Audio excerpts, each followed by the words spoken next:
நண்பர்களே, இந்த மாதிரி வேப்ப மரத்து அடியில் உட்காந்து யோசிச்சுட்டு இருந்தேன் பாருங்கள். அப்போ எனக்கு ஒரு சிந்தனை கிடச்சிது.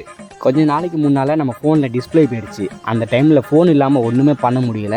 அப்போ தோணுச்சு, நம்மக்கிட்ட பேக்கப்புக்கு ஒரு பட்டன் ஃபோன் இருந்தாலும் சிம் கார்டு போட்டு அர்ஜென்ட் கால்ஸ் எல்லாம் பேசிக்கலாம். இப்போ ஒன்றுமே இல்லாமல் ரொம்ப கஷ்டமாக போச்சுன்னு சொல்லிட்டு 3 நாள் ரொம்ப கஷ்டமாக ஓடிச்சு. இப்படிப்பட்ட சுச்சுவேஷனை நிறைய பேர் ஃபேஸ் பண்ணியிருப்பீங்க. இதுக்கு ஒரு சொல்யூஷனாக நம்மக்கிட்ட நிறைய நோக்கியா ஃபோன் ரீஸ்டோரேஷன் பண்ணி சும்மா தான் கிடக்கு.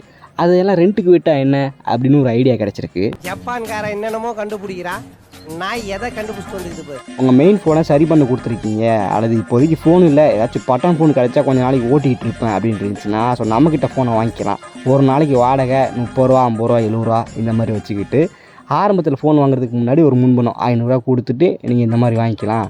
ஃபோனை ரிட்டர்ன் பண்ணும்போது திரும்ப அந்த 500 ரூபா கொடுத்துரும். இப்படி பண்ணால் எப்படி இருக்குன்னு சொல்லிட்டு லூசுத்தனமாக ஒரு ஐடியா தோணுச்சு.